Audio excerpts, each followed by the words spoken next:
calling today's meeting to order. If we could do roll call, Susan, that would be fabulous.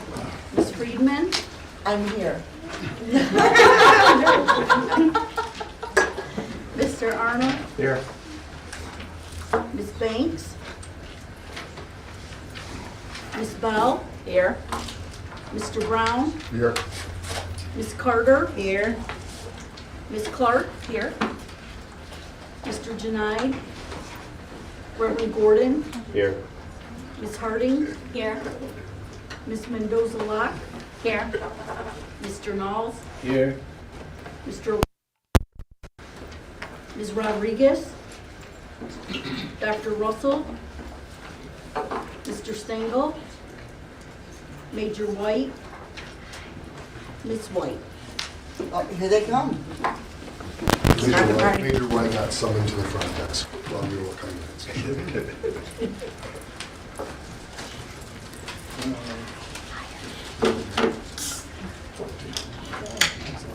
Thank you very much, Susan. Recognition of visitors, and if we can start with you, Richard. What did it happen? And Pickett, Richard. Bettina Mason, board staff. Paul Rose from Children's Council and Board of Trustees at St. Paul Community Center. Stacy Stubblefield, Thomas Warner Center. Warren Furry, Thomas Warner Center.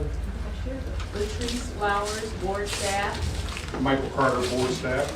Wendy Sendak, Lucas County. Beverly Henson, Thomas Warner Center. Katie Phillips, Thomas Warner Center, leadership class. Amber Young, Thomas Warren Center. Thank you and welcome to you all. Next, we have our consent agenda. I would like to remove number 7 on the consent agenda.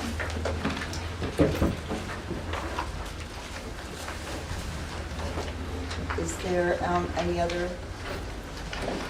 items that anyone sees to be removed from the consent agenda?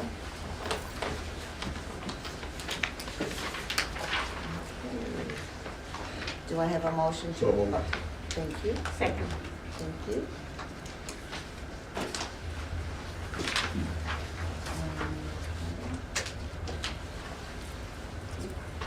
Mr. Arnold? Aye. Ms. Bell? Yes. Mr. Brown? Yes. Ms. Carter? Yes. Ms. Clark? Yes. Reverend Gordon? Yes. Ms. Harding? Yes. Ms. Mendoza-Locke? Yes. Mr. Knowles? Yes. Mr. O'Connor? Yes. Ms. Rodriguez? Yes. Dr. Russell? Yes. Major White? Yes. Thank you, everybody. Scott, would you like to tell us what all of our visitors from the Tom Warner Center? Sure, I'd like to just acknowledge that in today's meeting, we have very special representatives from the Thomas M. Warner Center's leadership class. And they routinely come to one of our meetings as a part of their class and training. And I just wanted to take a moment to kind of explain what just happened here at the meeting. Throughout the month, we have other meetings that happen. So the first Tuesday of the month, we have the Planning and Oversight Committee meeting. And you see the report out of what happened in that meeting as agenda item 5. All of those items were discussed previously. They were all questioned and then officially approved by the committee to be recommended to the full board for approval. Also, item 7 was also discussed at the second meeting of the month on Tuesday, which was last Tuesday. That was vetted by the committee. There was a motion that was approved, and subsequent to that motion, meaning today, there was a modification that the board would like to see. So we pulled that off the consent agenda so that we can discuss that today.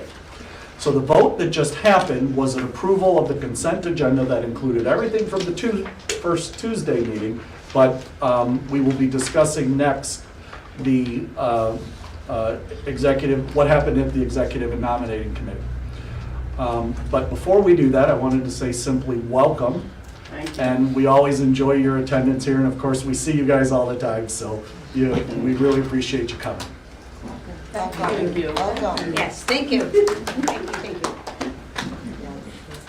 So if I could have everybody's attention take to page 38.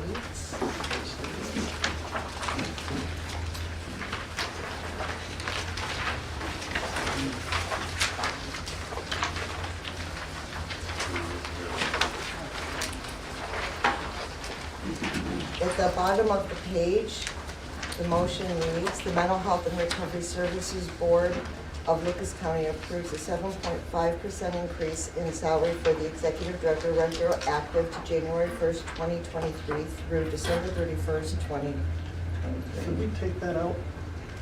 Sure. That out? Yeah, Because otherwise, after that date, I'll revert back to my old salary. okay.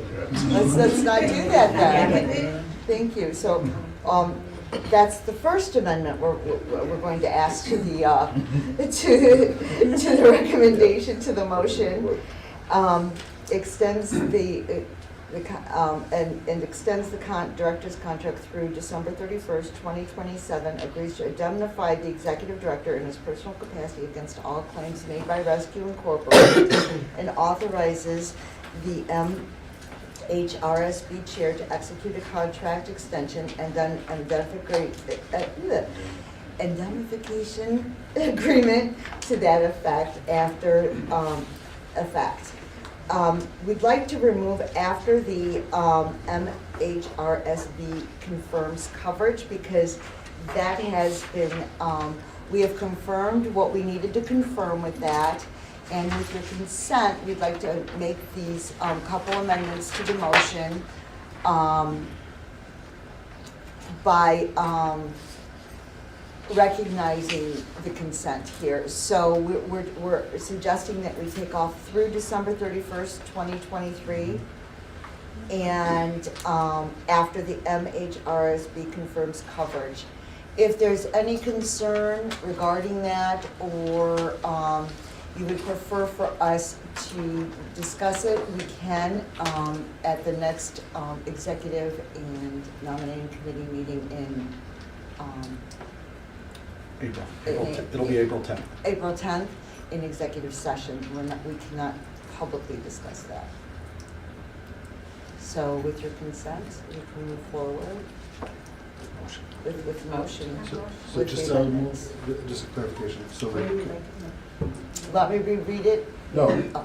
sorry, the confirmation of coverage, that is confirming that we can actually indemnify the executive director, and we can. Okay, thank you. Didn't we get an email? We got that on But you don't want to have that conversation now. Okay, so Yes. let me just be certain that I'm understanding what we're doing. So, assuming passage of this motion as amended, then at the next meeting of the executive committee, if we want to just have any discussion, then we raise it during new business, or I guess I'm a little confused about that suggestion. Okay. No, if we pass it, we pass it. If folks want to discuss it and get into the details of how we could remove that contingency, that's the last clause there, we can't do that in an open session because of the active litigation. Got it. So if anybody has any hesitation or wants to talk about it in further detail, we should simply take this off the agenda and reserve it for an executive session on April 10th. Okay, that's the clarification I need. Great. So moved. Second. Thank you.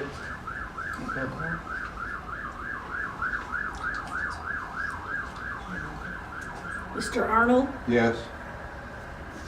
Ms. Bell, Yes. Mr. Brown, Yes. Ms. Carter, Yes. Ms. Clark, Yes. Reverend Gordon, Yes. Ms. Harding, Yes. Ms. Mendoza-Lot, Yes. Mr. Knowles, Yes. Mr. O'Connor, Yes. Ms. Rodriguez, Yes. Dr. Russell, Yes. Major White. Yes. Thank you, everybody. And now for our director's report.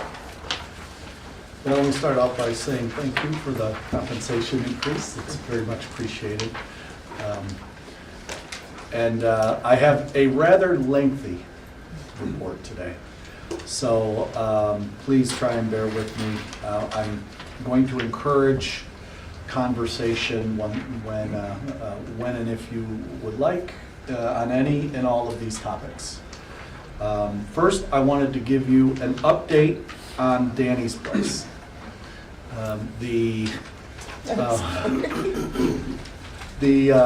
gave you a pretty lengthy overview at our last meeting, I believe, but there's been some new details that I think you will all be interested in knowing. So, earlier last week, the Ohio Department of Mental Health and Addiction Services released guidance related to their Ohio MHRSB ARPA funding, and can somebody remind me what ARPA stands for? American Recovery Plan Act? Yes, that's what it is. Ohio MHRSB has identified $45 million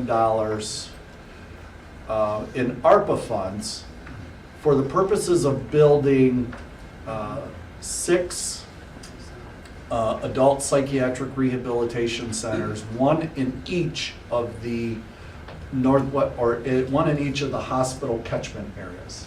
We're in Northwest Ohio Psychiatric Hospital catchment area. Our catchment area consists of 23 counties, 11 different boards. Each region will decide for themselves how they would like that $7.5 million allocated. I think I discussed a little bit of this at the previous. As it so happened, our regional board meeting was convened on Friday, where they approved the use of $6 million of that $7.5 million. So, if you're keeping score at home, there's an application process to that, but we've been working in conjunction with Ohio MHRSB for months now, so that should be rather smooth. That $6 million is added to the $2 million in federal funds that Marcy Kapner's office helped us secure, and we're still finalizing that application as well, but that's really just a processing thing with some of the surveying work that we've had to have completed and all that. So that's going to work itself out by middle of next month. Those two items are $8 million. We've allocated $500,000, and we're almost, by the way, through almost all of that funding already. That's $8.5 million. We've received word that we can use our capital, Ohio MHRSB capital funds for this project as well, which is another $750,000. So we're now at 9.25. That is before any fundraising that we've done, which Senna has agreed to lead our local fundraising efforts. And we have a plan to have a private fundraiser on May 1st. That will be in conjunction or immediately after our mental health recovery or mental health recognition award ceremony. So all in all, our target is 10 million, and we're at 9.25. That virtually assures shovels in the ground in fall, assuming we get all of our ducks in a row, and there's a lot to do. So it's a lofty goal, but we think that we can complete all of these applications, get approval we're about to release a request for qualifications for construction manager, which will then help us identify the actual costs of what we need and how we need it, and we'll find out if we're at 10 million, or if we're at 9.5, or if we're at 11 million. More money is good, than, meaning the more we raise is better than not raising enough. But for all purposes now, we're shovels in the ground, at least by the end of the year. You want to say anything? I'm excited, to say the very least, and I think it's very interesting as I go out into the community and I start having some of these conversations. People are appalled that we don't have a facility in Lucas County, period. And they're like, what? I'm like, yeah, we don't have a facility. And so that's really encouraging. So now if I can turn the empathy into some dollars and cents, we'll be golden. So that's the goal. But, and any ideas, any leads, anything anybody has, you know my number. If you don't, let me give it to you. I want to do it on camera though. This is live feed, so. I may be getting a lot of calls. Right. We'll have a website. It'll be Nami Ohio at Danny's Place. Yeah, and whatnot. But we will, no, really, reach out to me on a serious note. Any thoughts, ideas? I'm open for business. So we're excited. At the risk of seeming ungrateful, what's the regional group going to do with the other $1.5 million? Well, no, that's. So, there are a few other projects that can be considered under this amount. And we left it on the table that if it goes unused, that it could be distributed back to us, because we will have a need for it. Also, we've given word to Ohio Moss, or will by the end of the next week, that if any other region doesn't use its entire amount, we would certainly be willing to take that money as well. The takeaway on it is it's a substantial investment. I was a little bit concerned about it, but just because the money available, people start to think about, well, what can I do with that money locally? It's important to understand that we're the northernmost county, so some people have to drive 2.5 hours just to get here. So we wanted to leave that $1.5 million on the table for maybe something in the southern region that might be more amenable to them. But we do envision all 11 boards, all 23 counties being able to access this facility once people are released from the state hospital. So while we may be the leaseholder, and there will have to be a collaborative operations, fees driven by Medicaid, and we're going to have the most people there because we have the most people in the state hospital, but it will have to remain a collaborative investment for the region. At the risk of getting too far into the weeds, is the Athens area going to use this money? They've already built a facility. I don't know yet. That is certainly something that has come up. The term is at least one, so they certainly have the opportunity to use more than that or develop another one. Excuse me. And there is a conversation about allowing regions that can show a need, meaning they don't have a developed crisis center, to use that money for that purpose. Now, they haven't made that decision yet, but you can already start to think that they're watering down the boundaries of the funds. So, but I'm with you, David. That's The right. more the better. We are, we've done a lot of work, and it's, your insight into making that initial investment 8 months ago. Yes. That got us to the point where we could gather this, this $6 million that really puts us over the top. We should- Well, thanks for all your work. Yeah, Thank you. right? That, Okay, so let's keep rolling with some good news. okay.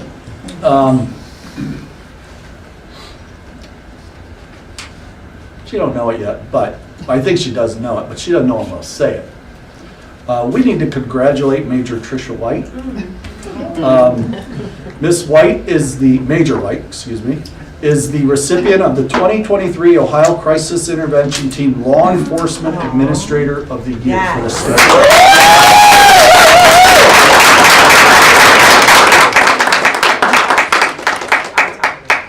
Congratulations. Congratulations. Awesome. You'll receive that award in Columbus, in the middle of April? Congratulations. So we held our CIT training the 6th through the 10th, so was it, last week. 40 individuals completed the 5-day training held at the Toledo Police Academy. It was the largest class we ever had. It kind of went something like this. We had a set amount, and then we got a call from an entity that you could just simply not refuse and said, we want to send 20 officers. Okay, we'll figure it out. And we did. And thank you to the Warner Center and others because they host some of our class site visits, and it's very informative. 7 agencies sent individuals, including the 180th Fighter Wing, Holland Police, Lucas County Correctional Treatment Facility, Lucas County Sheriff's Office, ProMedica Security, and the Toledo Police Department. That's fantastic. Yeah, so it's What good news. it was pretty substantial, and the staff did a really nice job of working on the fly. And so there's a lot of presenters that come in during that time. I think some of you have done that in the past. Also, there are site visits that are maintained. There are, just logistics of room and food, and it's a 40-hour training. So, there's a lot that goes into when you almost double the class within a 5-day period. So it's the flexibility. Thank you to everybody, staff and everyone for doing everything extra to make that happen. because How it's far just we've been- come. Yeah. Yes. Yeah. There was a time when we only had 1 CIT training a year, and now I think we're at least 4, probably 5, maybe 6 by the end of this year. The next one is set for June 12th through the 16th at the Maumee Police Department. Fantastic. Okay, hey, let's just keep rolling. I don't have a lot on this right now, but you heard me mention that we're planning a private fundraiser for Danny's Place on May 1st in conjunction with our recognition award ceremony, which obviously is on May 1st as well. That is our annual. We are returning to in-person this year. We've held virtual the last few years. It'll be 8:30 to 10:30. We are working on a local venue, but because we don't have the contract signed yet, I don't want to spill the beans on that quite yet. But it'll be very close, somewhere around here on the 14th Street side near. And it was a matter of convenience to place these 2 events close to each other. So please put that on your calendars, May 1st. Write it down. Okay, all right, just making sure. And there'll be a registration that'll go out, and we're expecting some 200 people. And we will make sure everybody gets the registration information. It is a great event. We have a very, I think we're expecting 8 or 9 awardees to be in attendance. It'll be great to see people, in person again and really acknowledge all the hard work that happens in our system on an annual basis. So we're really looking forward to that. It is really kind of like one of those pinnacle events for us annually. And it's great that we'll be able to do it in person. That's right, and then afterwards is the fundraiser. And then, then the plan is that 11:30 we'll start the fundraiser event. And we'll get you all that information on that as needed. So finally, I have one other thing that probably is going to take a little longer that I wanted to just make mention of. So this is the first public conversation that we're going to have related to this. However, there's been little tidbits of information that has been dropped along the way that if you were thinking about it, you knew this was coming. However, I readily admit that we were asked to keep this information somewhat confidential as we worked out the bugs. But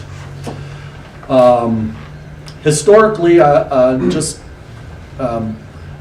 April of last year, we received notice from the county that they were looking at plans to provide a significant amount of funds to improve this facility, this building. That included 701 and 711, which is the building next door. At that time, we were told the construction would take about 24 months, and that new leases would then be issued upon completion of that renovations. That would incorporate not only the total cost of the building management, but also the total cost of the capital improvements. At that point, they were thinking somewhere around 26 million. Well, they got the information back, and lo and behold, it blew up to a substantial amount that exceeded the resources available. Let's leave it at that. Also at that time, they were talking about our lease going up from $7.75 per square to about $16 per square foot, which is a substantial, right? However, still below market rate for a Class 1 or Class A facility. Well, given the cost of the renovations, it was pretty clear that that was going to have to be put on hold. Shortly thereafter, an opportunity presented itself to the county. And led by the commissioners, there's been substantial discussion about the current leaseholders in this building moving to 333 North Summit, the HCR building. That has been vacated or will be vacated. We have toured that facility multiple times. We have also looked at 2 other facilities as comparison. And through a commissioners-led process with the building operator, there was some agreements and principles met between what would be the master leaseholder, which is the which is an entity related or involved with the county, but not the county commissioners. It's the, Lindsay, help me here now. LCIC, County Economic Development Corporation.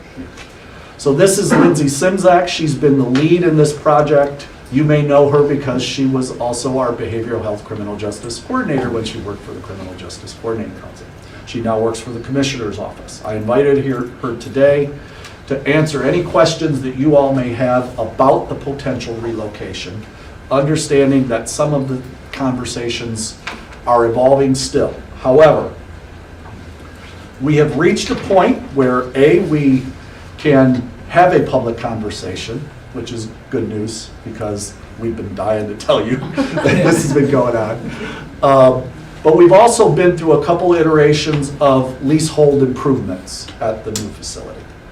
The first iteration came in at a substantially higher rate than what any of us were comfortable with. We've reworked that, and it's come down substantially, but it might not necessarily be where we're still at. We have an idea on what the rent would be.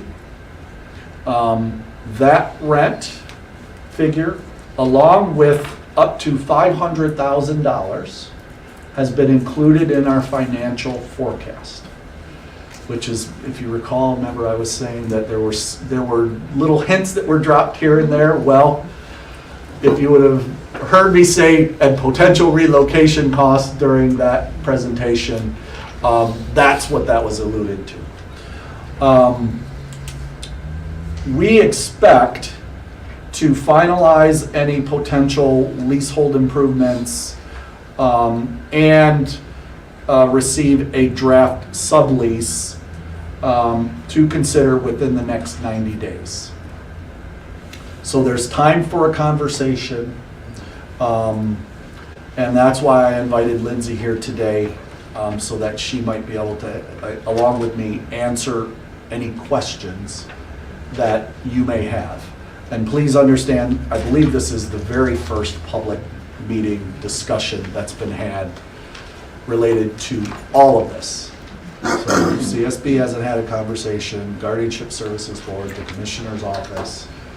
We've received special permission to have this conversation. And so, I'm so glad.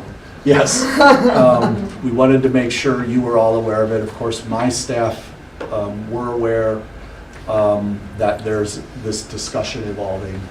And I would just, that's my written comments. I just want to kind of go off the script just a touch. It's a very good location. It's a very nice site. It is almost walk-in ready. Parking is similar and at the same rate as what we have right now.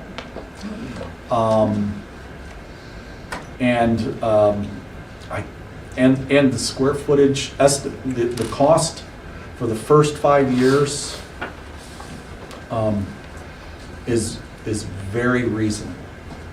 Now, obviously, that doesn't include the leasehold improvements yet, which we can choose to pay out of pocket or roll it into a 5-year plan at the discretion of whatever the commissioners will allow us to do.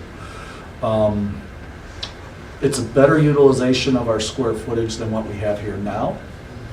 The plan is that we will share a floor with the Guardianship Services Board, and we would be the first 2 entities to relocate. CSB has sent a letter of intent, but they are, they have more substantial changes and dealings than we have. So I don't really want to spend a lot of time making reference to any of them. We'll speak for ourselves here. But I think you all have recognized that this facility has been not so slowly declining. We've made reference to it a number of different times. You have also indicated on several occasions, should we be looking? Not go look, but should we be looking? And at the time, that conversation was just starting to evolve around here. It's, in my opinion, it's a good deal. They're talking about a 20-year lease.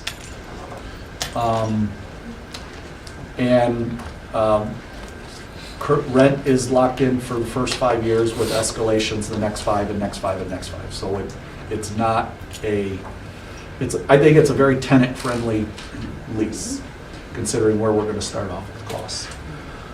So I'm going to stop there, let you absorb that a little bit, understanding that there's many more discussions that we will have, but I just wanted to get your initial reaction. And Lindsay's here to help manage any of these conversations. Did you know the square footage? Pastor Gordon, I'm The sorry. square footage? Square footage is essentially 8,100 square feet plus common space. And that compares to? Similar to what we currently have. Maybe slightly smaller, but doable. Like for instance, I mean, you look at our offices. Our offices are all on the average of 250 to 300 square foot. These offices are 120 to 160 square feet. So there's a lot, there's a lot more crammed into a little bit smaller footprint. And I think we can all agree that I don't need a 350 square foot office. But there's still ample room for business to be done. We're proposing to build a conference room similar to this size, slightly a little lower because our attendance is a little less than what it has been pre-COVID, right? And have a single smaller conference room for use. We'll share the big conference room with the Guardianship Services Board, as we currently do here, and frankly, anybody else who wants to use the conference room. We're pretty open to letting community groups come in and whatever. we are identifying the 14th floor, which is the floor that requires the least renovations. All folks will have a private office with very little renovations to that, to do that. It will be secured, very similar to the footprint we have here, actually, around the central frame of the building, you know, the elevator shafts and all that, very similar.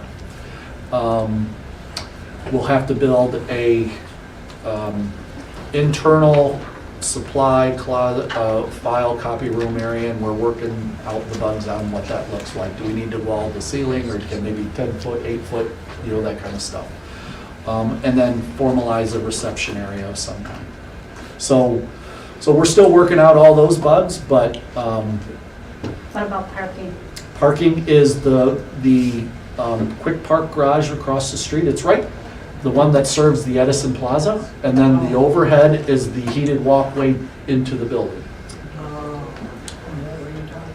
What's the timing? Timing is, if we receive a lease, draft lease, within the next 30 days, we'll add it to the next, whatever committee agenda it pops in. So we'll probably either go to executive and nominating or planning and oversight, wherever that's at.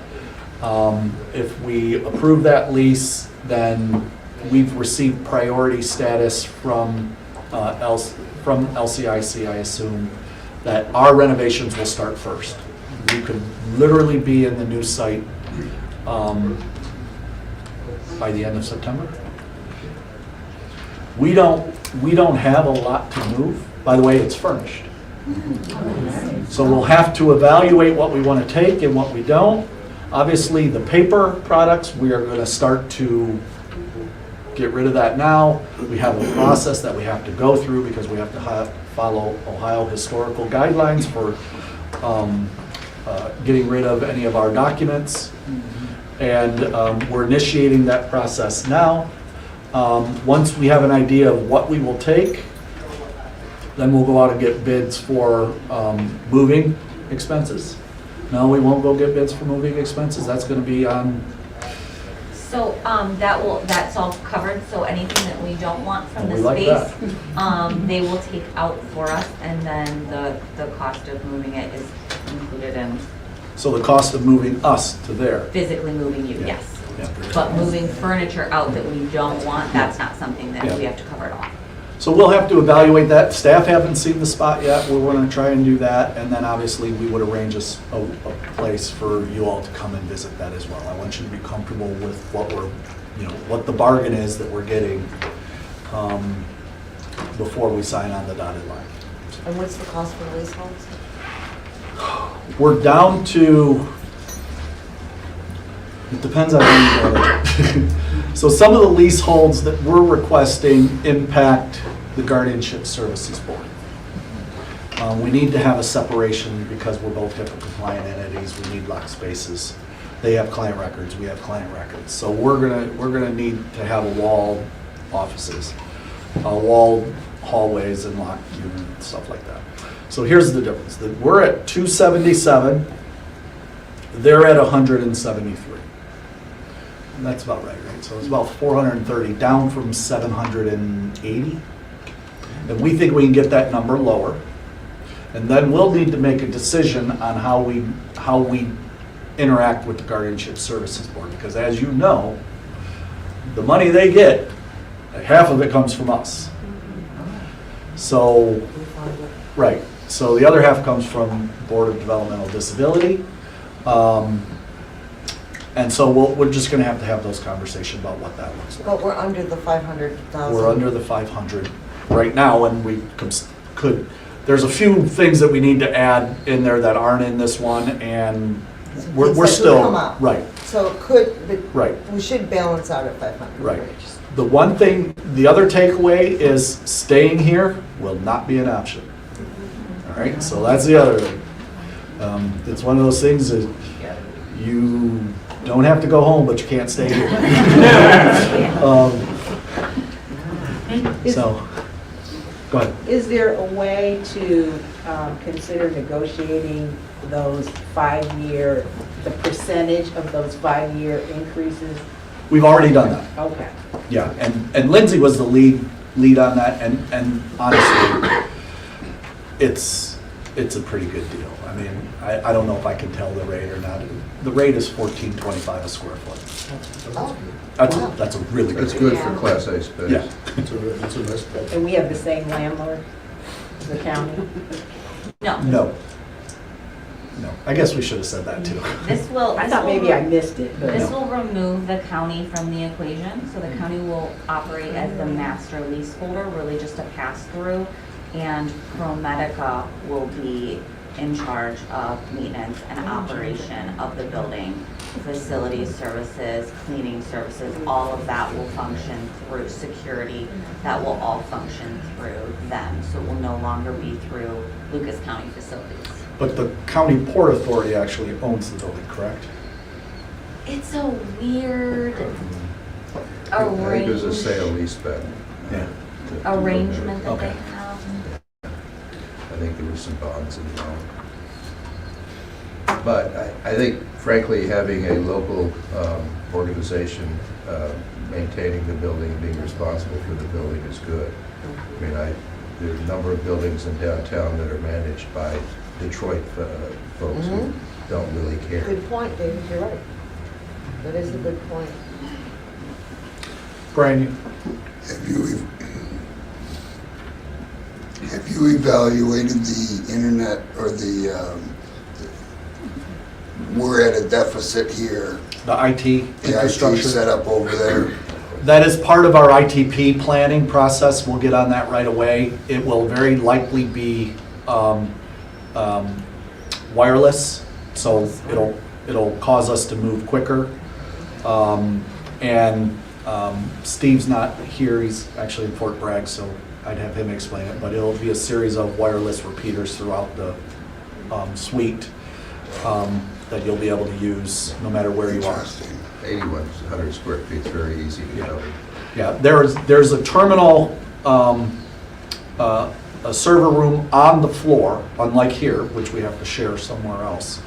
And all the phone service and all the internet connections terminate right there on our floor. So, it was previously occupied by ProMedica administrative staff, so it's not going to have some of the deficits we have in this building.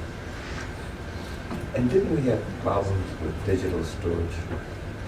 Yes, problems. So would that be resolved? Yes, yeah. The ITP will take care of all that. When we move to a cloud-based system, digital storage will all be part of that conversation. And it'll start with what do we absolutely have to have, not what you want to have, but what do you have to have, and how can that be preserved.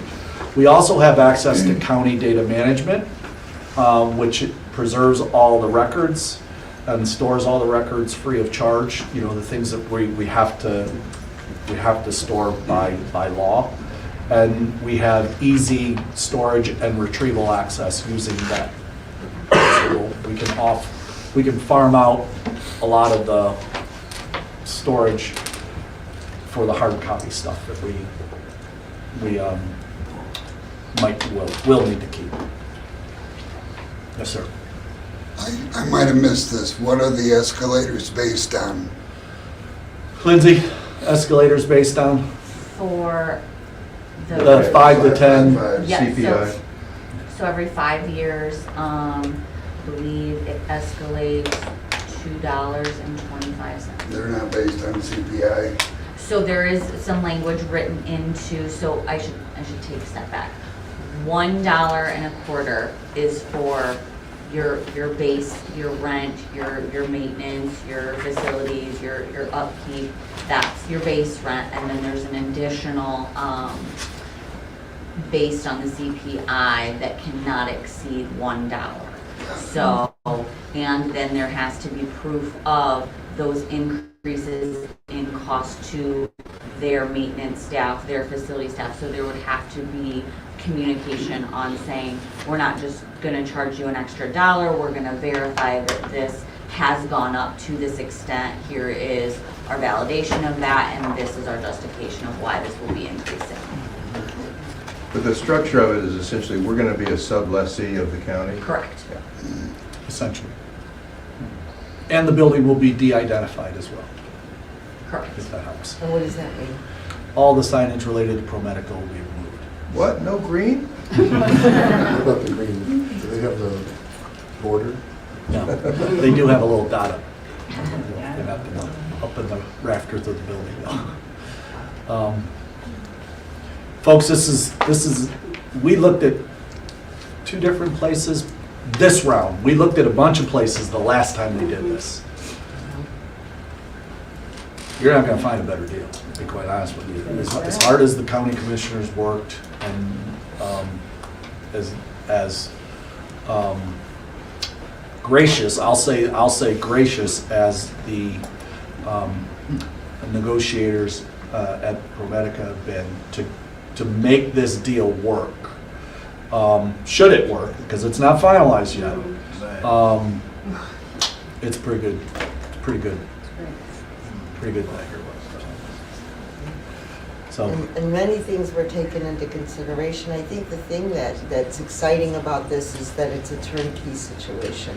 There's no infrastructure that has to be built. We don't have to build fiber to the building. We don't have to do any of those things. And so many of the buildings downtown, what people don't realize, they don't have fiber. And you have to build the fiber to the building, and that is possible. To get it here, we had a quote for, I think, $36,000. Right. And that was just to the building, not up to our floor. So, Yeah. So this is the part that makes this really, wow, okay. Because it's all these little extenuating causes that you don't take into consideration when you're looking to move. And the option isn't for us to stay, so we have to do something. Well, we've talked about updating and moving for years. Yes. And, and so when I said earlier, long time coming, I mean it. Yeah, it has It's been. sincere for staff, and IT is really antiquated, so it's really important. I remember when I joined the board in 18, you guys had already been talking about it for a while. Right. I'm sorry, I don't read lips that well. And just one more just bonus is that there will no longer be children's services security that you have to walk through to get to the mental health board. So that will be eliminated. That is a bonus. So, is there anything else? There'll be more to come on this, but this was kind of like the plowing the road, kind of, hey, this is coming now, it's real. There's been a lot of work that went into this to get us to this point. Thank you to Lindsay and her leadership and the commissioners. And, it's an exciting time for us and staff. And I'm just glad we can openly talk about it finally, because I've been like, we've got to tell the board. We've got to have a discussion about this. I only have one other thing that I just wanted you to be aware of. I was recently appointed by the One Ohio Region 4 Committee, which is the One Ohio Recovery, if you remember the opioid settlement that we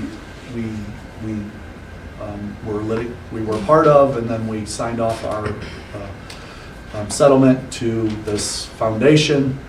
Well, just kind of a brief update. I think there's 13 regions that were created. Lucas County is its own region. It's known as Region 4. Every region gets to appoint one appointee to the One Ohio Recovery Foundation Board, the actual board that gets all the money, and I was appointed to that board last week. Congratulations. So it's on top of everything else, we'll be doing that too. Just want to keep you Not busy, sure if so- that was a clap that should have clapped or not. One of those, be careful what you ask for. Those settlements are starting to happen. They've received a little bit of money their first time. They expect another settlement check here shortly. No monies have been dispersed to the communities yet. Matter of fact, no money will actually be dispersed. It will be, here's your allocation, tell us how you spent it, and we'll reimburse. So that's the way that'll kind of work. There is several more settlements that are coming down the pike here. They will not be as big as the first settlements, but they could add a couple $100,000 annually to our share. Our share is estimated on an annual basis to be about between $900,000 and $1 million annually. And so it could go up to 10, $1 million to 12, 1.2 million, as these other settlements start to play itself out. We will have an executive session in April, because you'll need to be briefed by Cara Wall, who is our representative in this process, the attorney, because she will be asking us for permission to settle a couple of the other cases that that have already worked their way through the courts. So we need to officially do that, and neither Senna or I have the ability to do that without your vote, because they've already asked and we told them no. That'll be coming soon. So that's all I have. For the newer board members who aren't familiar with that whole litigation, could we go 2 seconds to I can try as much as I remember. 60 second? We joined as a named litigant the federal case against the manufacturers. Opioids. Yeah, opioid. And as a part of that settlement process discussion, there was a Ohio formula that was created, and in order for that to move forward, there had to be at least, I think it's somewhere around 80% of the named litigants had to sign off of in favor of that settlement. We were one of those that signed off in relation to the manufacturers, that section of it. There's more that are working their way through the courts that we're also included on. As those get settled, we come back to you all and ask for approval to settle those cases. In all of those cases, we have the choice of staying as a named litigant or not. However, there might not be any money by the time you get to that settlement. And let's be clear, we don't get any direct funding out of that. But our agencies and our community will benefit greatly.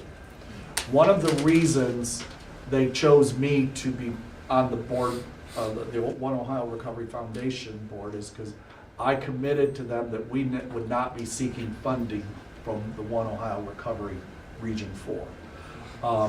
Because I wanted the funding that was there, that minimal amount of funding there, to go directly to the agencies. But I'm an ex officio member of that committee, so I can help guide what we're investing in, how we're investing to build and make sure that it's used to the extent that our system will receive any of that money wisely and in collaboration with some of the investments that we're making. But remember, in all of those funds,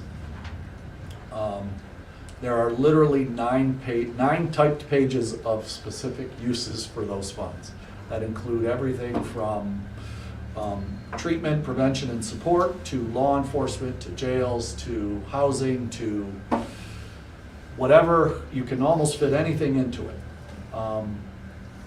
But it is a substantial amount, and it is for 20 years. And the One Ohio Recovery Foundation was established for the money to go into, because the last time this happened, if some of you were around, it was called the Tobacco Settlement. And after 2 years, the state sold that off like a hot potato and we never saw another nickel. And that was it. That can't happen under this process. So it's a good deal for our community, and while it will never replace the amount of money that we've spent, it will provide at least some opportunity to improve our Now, position. the allocations, will we get them to the board, or No. do they go right directly to the agency? Yeah, they will not come to the board. There is a process yet to be developed, but it will likely look like a grant process to the Region 4 committee, who will then make recommendations to the full board for approval at the state foundation. And then, if approved, the state foundation will fund those agencies directly. And then those agencies will report to the committee and the full board as to how that funding is being used. But it's an application, it would likely be an application process. Yes, and vetted and competitive. Yeah, but it starts at the local level. It starts with Correct. the agency wanting to do a project and then. Correct. Good. Yes. So, that's all I have. Exciting news all the way around, that's for sure. Thank you, Scott. Does anybody have any other questions regarding the settlement, the move, or anything in Scott's report this afternoon? Good. It is, There's a right? lot I was going like, on. I was like, wow, a lot of good news in there, boy. It was all good news. You didn't give us one bad news. We'll save the bad stuff for next week. All right. All right. Do we have anything for open session? Yes, Richard. Just brief nostalgic memory. This building's had problems from day one. I attended the first board meeting here in 1995. Middle of the meeting, power went out. We were all plunged into darkness. Dave Siegler was the finance officer. Somebody shouted, "Dave, did you forget to pay the light bill?" When you move to, if you move to a new city, take into consideration how are you going to accommodate the public during executive session? The reception area is woefully inadequate, and people are sometimes, they have to go into that smaller conference room. What are you going to do during the executive session? How are you going to accommodate the public? Just a couple of things over at City Council as we speak. They are spending another $350,000 on tasers. They are purchasing them from Axon. Not surprising, Axon is the sole supplier of tasers in the world. They own the patent. They have a worldwide monopoly. If you don't like their product, you're out of luck. Couple of things. We know that tasers don't always work. Chief Kroll, who is now retired, he would say in press conferences, they work about 60% of the time. He said that about a year ago when Cleveland police showed up. There was a distraught man with a knife stabbing himself, yelling to the police, "Kill me, kill me." They tried the tasers twice.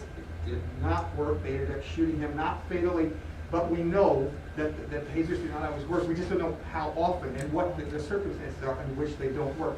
And in addition to that, we do not have a policy on suicide by cop, and we are seeing more and more of those in which people, they're holding a weapon, not firing, but saying to the police, go ahead, kill me, or they're acting in a threatening manner. Toledo police do not currently have a policy, and now that we are in between police chiefs, everything's kind of stalled, but this board should definitely be aware of that. We need a policy on suicide by cop. And just briefly, I was reading a disturbing article today in the Associated Press. You've all probably seen the video of, Francisco Torres, the guy on the airplane that was threatening. They've gone into his whole history. Among his many delusions, he believed he was a soldier in World War III. He believed he had listening devices to hear his neighbors talk about it, but no violence. Unfortunately, his first act of violence was to attack a flight attendant in the middle of a flight, and it's been seen by everybody. So there is talk now that in addition to the no-fly zone that the FBI, or no-fly list, in addition to terrorists, they might put people suspected of having severe mental illness, even if they don't have a history of violence. It's being discussed. This comes on the heels of New York City officials saying, we're going to instruct first responders to pick up mentally ill people, take them to a facility, and stay in that facility until a bed opens up, and they know perfectly well there's no beds. It's just a slow, steady erosion of the rights of people with mental illness. It's sort of standard procedure for a lot of politicians. ignore mental illness until there's an act of violence, and then overreact and say what is in your best political advantage. So we need to keep an eye on that. Thank you. Perhaps as a representative of the selection committee for the chief pastor, you might ask questions related to mental health if you get the opportunity. Absolutely. And ask about what they feel about, policies around suicide by cop. That's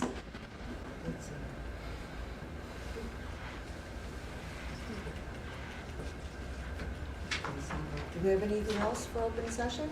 Anyone else? All right. Meeting officially adjourned. Thanks, everybody. Thank you. Thank you. Hey, Lindsay, can you pull that out?